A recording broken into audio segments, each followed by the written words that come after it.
السلام عليكم ورحمة الله وبركاته. يا نبي يا نبي يا نبي يا نبي يا نبي يا نبي يا نبي يا نبي يا نبي يا نبي يا نبي يا نبي. அடுத்தபடியாக தைக்கான் பள்ளியினுடைய இமாம், கூத்தாநல்லூர் வட்டார ஜமாத் உலமாவுடைய நகர செயலாளர், நடுவராக இருந்து 2 நபர்கள் தாயிரிடைய செலுத்தவர்களும் அதே போன்று அகமது ஜலான செலுத்தவர்களும் சிரமம் பார்க்காத 2 நாட்களாக அவர்கள் வடித்து எடுத்து கொடுத்திருக்கிறார்கள். அற்புதமான பரிசுகளை பெற நீங்கள் காத்திருக்கிறீர்கள். ஒரு அற்புதமான மேடை. இன்ஷா அல்லாஹ் அவர்கள் இப்பொழுது வாழ்த்துறை வழங்குவார்கள். உங்களுடைய எல்லா விஷயங்களையும் நல்ல நசீகத்தும் செய்வார்கள்.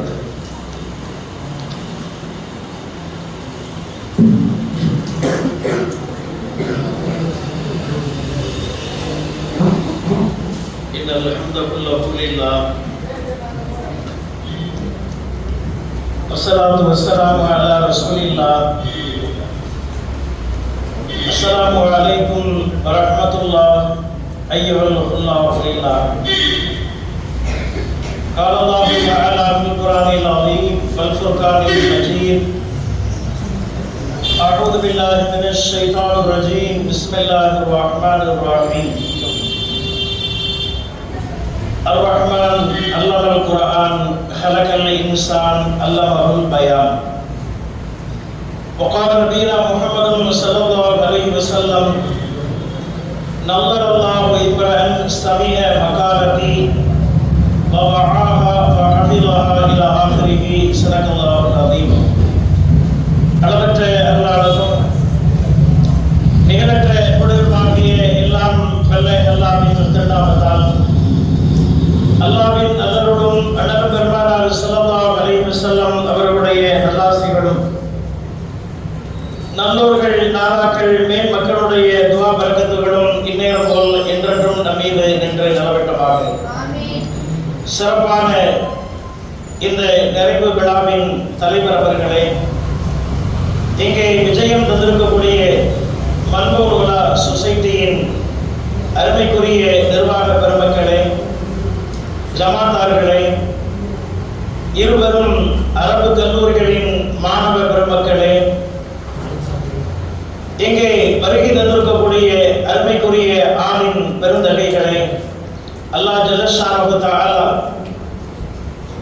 இந்த மஜ்லிஸை கபூல் செய்ததை போல நம்முடைய எல்லா காரியங்களையும் ஏற்றொருள் புரிந்து நாளை மகிழ்ச்சியிலும் நம் அனைவரையும் ஒன்றாக இருக்க செய்தருவாராக.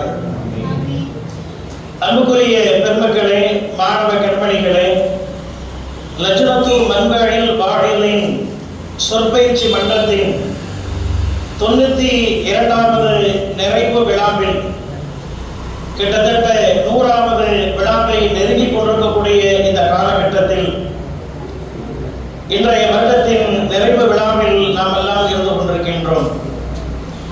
அன்புக்குரிய சகோதரர்களே, இந்த சொற்பயிற்சி மன்றம் என்பது வெறுமனே எப்படி பேச வேண்டும் என்பதை மட்டும் நமக்கு போதிக்கவில்லை. பயானுக்கான ஒரு தர்பியத் மன்றமாக கேபாக மட்டும் இதனை நாம் பயன்படுத்தவில்லை.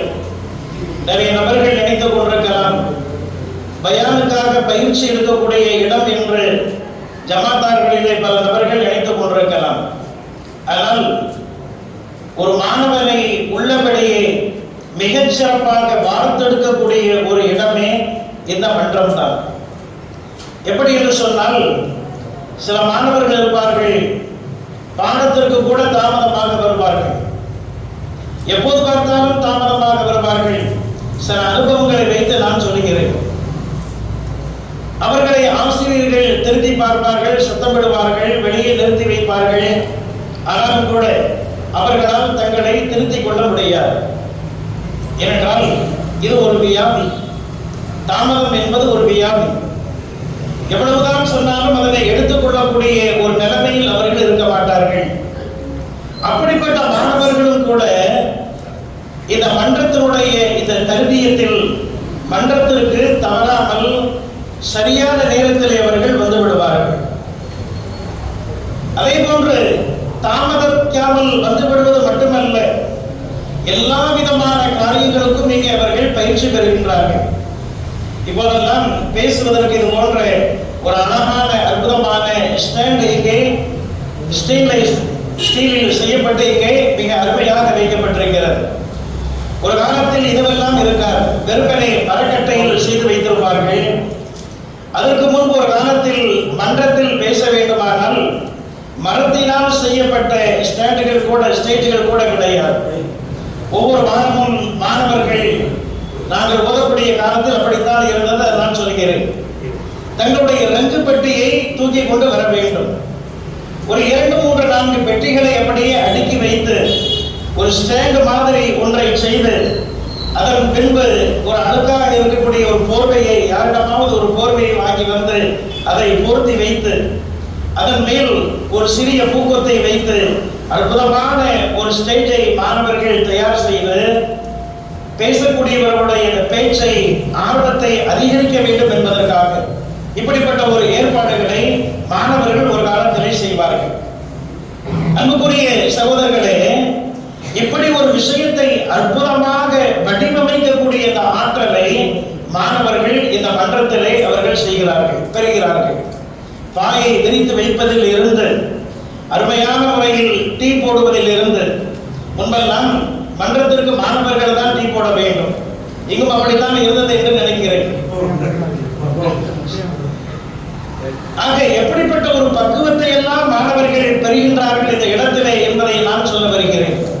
அல்லாமா அன்சாரி ஹஸரத் அவர்களுடைய ஷேகுனா அவர்கள், அவரிடத்திலே ஒரு மாணவர்களை பற்றி ஒரு புகார் சொல்லப்பட்டது, கொண்டு போய் இழுத்து விடப்பட்டது. அவருடைய ரூம் ஜாவியாவுக்கு முன்னால் அந்த மாணவர் நிறுத்தி வைக்கப்பட்டிருந்தார். ஹஸரத் அவர்கள் 1 மணி நேரம் கழித்து அந்த மாணவரை பார்க்கவில்லை. 1 மணி நேரம் கழித்து வெளியே வருகின்ற பொழுது ஒரு மாணவர் ரொம்ப நேரமாக இருக்கிறார் என்பதை புரிந்து கொண்டு வெளியே வந்து கேட்டார்கள், என்ன விஷயம்? எப்போது பார்த்தாலும் பாடத்திற்கு லேட்டாக வருகிறார், எல்லா உஸ்தாத்மாருடைய பாடத்திற்கும் லேட்டாக வருகிறார். ஹஸரத் அவர்கள் அந்த மாணவரை அழைத்து ரொம்ப நேரம் நின்றார் என்பதற்காக டீயும் அவருக்கு கொடுத்து உபதேசம் செய்து வைத்து அனுப்பினார்கள். ஆனாலும் கூட அடுத்த பீரியடுக்கு அவர் லேட்டாக தான் போனார். ஹஸரத் அவர்கள் மன்றத்தினுடைய பொறுப்பாளராக இருக்கக்கூடிய உஸ்தாதை அழைத்து சொன்னார்கள், இந்த பையனை மன்றத்தினுடைய பொறுப்பாளராக போடுங்க. அந்த மன்றத்தை கண்காணிக்கக்கூடிய ஒரு பொறுப்பு தற்காலிகமாக அந்த மாணவரிடத்திலே கொடுக்கப்பட்டது. எல்லா மாணவர்களும் மதியம் 2:30 மணிக்கு மன்றம் ஆரம்பிக்கும், 2:25க்கு வந்துவிட வேண்டும். இந்த மாணவர் மட்டும் மதியம் வேகமாக சாப்பிட்டு 2 மணிக்கெல்லாம் மன்றத்தில் வந்து அமர்ந்து விட்டார். ஏனென்றால் அவருக்கு பொறுப்பு கொடுக்கப்பட்டிருக்கிறது. எல்லோரும் 2:30க்கு வருவார்கள், இவர் 2 மணிக்கே வந்து விட்டார். ஒரு 4-5 மாதம் தொடர்ச்சியாக இப்படி வந்தவர் அடுத்த பாடத்திற்கும் 5 நிமிடத்திற்கு முன்பதாகவே செல்லக்கூடிய ஒரு பக்குவத்தை அவர் அடைந்து விட்டார். அன்புக்குரிய சகோதரர்களை, எதற்காக சொல்கிறேன் என்று சொன்னால், இந்த மாணவர் மன்றம் என்பது வெறுமனே பேச்சு பயிற்சியை மட்டும் தருவதில்லை, எல்லா விதமான ஆற்றல்களையும் உங்களுக்கு தருகிறது. பொதுவாக இன்றைக்கு அரபு கல்லூரி மாணவர்களுக்கு மல்டி டேலண்ட் என்பது ரொம்ப ரொம்ப அவசியம். நான் சொல்லித் தெரிய வேண்டிய அவசியம் இல்லை. ஏனென்றால் இப்போதைய காலம் அப்படிப்பட்ட காலம். டெக்னாலஜி வளர்ந்து விட்ட காலத்தில் எதிர்நீச்சல் போட்டு நீங்கள் இந்த மார்க்க சேவையை ஆற்ற வேண்டுமானால் மல்டி டேலண்ட் ரொம்ப ரொம்ப அவசியம். அந்த மல்டி டேலண்டை உங்களுக்கு அதிகமாக தரக்கூடிய ஒரு கேமாக இந்த மன்றம் திகழ்கிறது என்பதை நாம் பார்க்கின்றோம். ஒரு நல்ல ஆய்விடத்தில் ஒரு பொறுப்பை ஒப்படைத்தால் ஒரு மிகப்பெரிய மாநாட்டை கூட மிக இலகுவாக அவர் நடத்தி காட்டி விடுவார். என்று சொன்னால் மன்றத்திலே அவர் பெறக்கூடிய பயிற்சி எப்படி. எனவே அந்த மல்டி டேலண்டை இந்த மன்றத்தின் மூலமாக நீங்கள் உருவாக்கி கொள்ள வேண்டும் என்பதை இந்த நேரத்திலே நான் உங்களுக்கு சொல்லிக் கொள்கிறேன். அன்புக்குரிய மாணவ பெருமக்களே, நம்முடைய பவரை, நம்முடைய ஆற்றலை வெளிக்கொண்டு வரக்கூடிய இடமாக இந்த பயிற்சி இருக்கிறது. ஜும்மாவிலே நம்முடைய உரையின் மூலமாக ஒரு மிகப்பெரிய ஒரு சமுதாயத்திற்கு நல்ல பல செய்திகளை நாம் சொல்ல முடியும். அந்த பேச்சை நாம் வடிவமைத்துக் கொள்ளக்கூடிய இடமாக இந்த இடம் அமைத்திருக்கிறது. ஒரு பேச்சாளருக்கு என்ன வேண்டும், அவர் எப்படி நடந்து கொள்ள வேண்டும் என்பதற்கு சங்க இலக்கியங்கள், தமிழ் இலக்கியங்கள் 3 விஷயத்தை சொல்வார்கள். எடுத்தல், தொடுத்தல், முடித்தல். இந்த 3 மிக மிக அவசியம். ஒரு நல்ல பேச்சாளன் இந்த 3 விஷயத்திலே அவன் அதிகமாக கவனம் செலுத்த வேண்டும். முதலில் எடுத்தல், அடுத்து தொடுத்தல், அடுத்து முடித்தல்.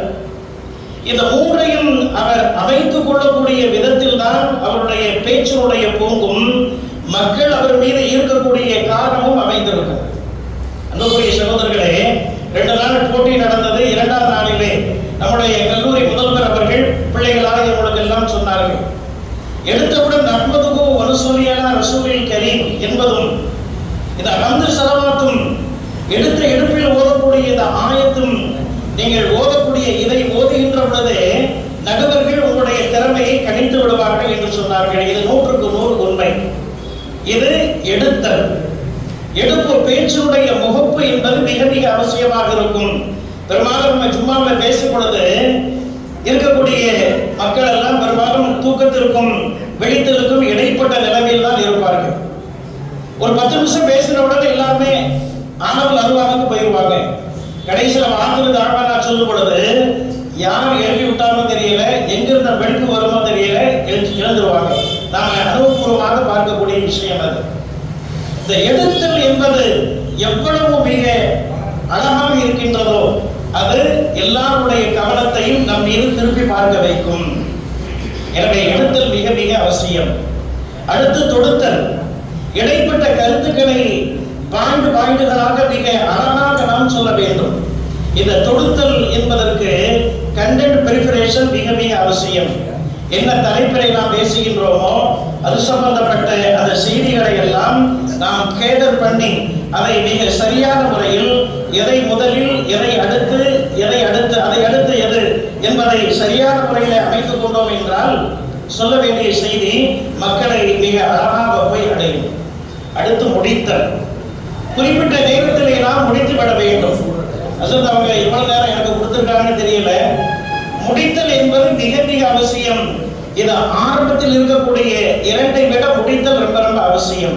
ஏனென்றால் சரியான நேரத்தில் முடிக்கலைன்னா நம்ம பேசுற எல்லா பேச்சும் அடிபட்டு போய்விடும்.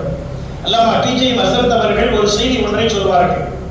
உனக்கு ஒரு இடத்துல 10 நிமிஷம் பேசுறதுக்கு டைம் கொடுத்துருக்காங்க அப்படின்னா 9வது நிமிஷத்துல முடிவுக்கு கொண்டு வந்து மைக்க அவங்ககிட்ட ஒப்படைச்சிடணும். அப்படி செஞ்சாதான் அடுத்த வருஷமும் உன்னை பேச்சுக்கு கூப்பிடுவாங்க, அடுத்த ட்ரிப்பும் உன்னை பேச சொல்லுவாங்க அப்படின்னு டிஜே ஹஸ்ரத் அவர்கள் எவ்வளவு பெரிய அனுபவசாலி அவங்க சொல்லுவாங்க. ஆக முடித்தல் என்பது மிக மிக அவசியம். ஏன் அப்படின்னா சில பேர்ட்ட மைக்கை கொடுத்துட்டு திரும்ப வாங்குறதுக்கு படாத பாடுபடும். சில இடங்கள்ல தலைவர் அந்த ஓரமா நின்று செய்ய காட்டுவார், இந்த ஓரமா நின்று செய்ய காட்டுவாரு. அப்படியே கேட்கலன்னா வந்து வலுக்கட்டாயமா மைக்கை பிடிக்கிட்டு போயிடுவாங்க. ஆக முடித்தல் என்பது மிக மிக அவசியம்.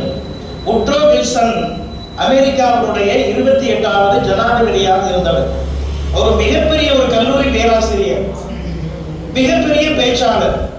அவர்கிட்ட வந்து கேட்பாங்க, மக்கள் கேட்டார்கள், அவருடைய மாணவர்கள் கேட்டார்கள், நீங்க 1 மணி நேரம் பேச வேண்டுமானால் அதுக்கான ப்ரிப்பரேஷன் டைம் எவ்வளவு நேரம் நீங்க எடுத்துக்கிடுவீங்க? அவர் சொன்னாரு, 1 மணி நேரம் பேசணும் அப்படின்னா எனக்கு ப்ரிப்பரேஷனுக்கு ஒரு 5 நிமிஷம் போதும். உடனே மாணவர்கள் கேட்டார்கள், 1 நிமிடம் பேச வேண்டுமானால்? அவர் சொன்னார், உட்ரோ வில்சன், 1 நிமிடம் பேச வேண்டுமானால் ப்ரிப்பரேஷன் டைம் 1 நாள் ஆகும் எனக்கு. ஆச்சரியத்தோடு கேட்டார்கள். அவர் சொன்னார், நான் 1 மணி நேரம் பேச வேண்டிய கருத்துக்களை 1 நிமிடத்தில் எப்படி சுருக்குவது என்பதை சிந்திப்பதற்கு அவ்வளவு நேரத்தை நான் எடுத்துக் கொள்கிறேன் என்று வில்சன் சொன்னதாக ஒரு வரலாறு சொல்லும். அன்புக்குரிய சகோதரர்களே, எனவே இந்த முடித்தல் என்பது மிக மிக அவசியம். இன்றைக்கெல்லாம் ஷார்ட் வீடியோ நிறைய வந்து விட்டது. 1 நிமிஷத்துல பயான், ஒரு தலைப்பில் 1 நிமிஷம் பேச வேண்டும். இடத்துல கிட்டத்தட்ட 1 மாதமாக கும்பகோணத்தை சேர்ந்த ஒரு நபர் ஒரு 10 தலைப்பை கொடுத்து 1 நிமிஷம் பேச வேண்டும் என்றார். 2-3 நிமிஷம் கழித்துத்தான் அந்த தலைப்பை எனக்கு வருகிறது. இதுவரையிலும் நான் பேசி கொடுக்கவில்லை. ஆக பயானை எவ்வளவு சுருக்கிக் கொள்கின்றோமோ, சொல்ல வேண்டிய விஷயத்தை உள்ளே அடக்கிக் கொள்கின்றோமோ, அதில் தான் நம்முடைய பேச்சினுடைய வெற்றி இருக்கிறது என்பதை அனுபவ ரீதியாக உங்களுக்கு நான் சொல்கிறேன். இல்லாமல் அல்லாஹ் ஜல்ல ஷானஹு தஆலா இந்த மன்றத்தின் மூலமாக நீங்கள் பண்பட்ட ஆளுங்களாக உருவாக வேண்டும்.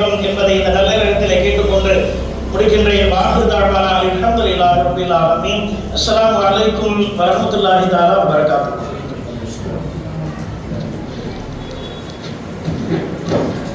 ஹஸரத் அவர்களுடைய உபதேசங்களை முழுமையாக நாம் ஏற்று நடப்பதற்கு அல்லாஹ் நற்தௌஃபீக் செய்வானாக.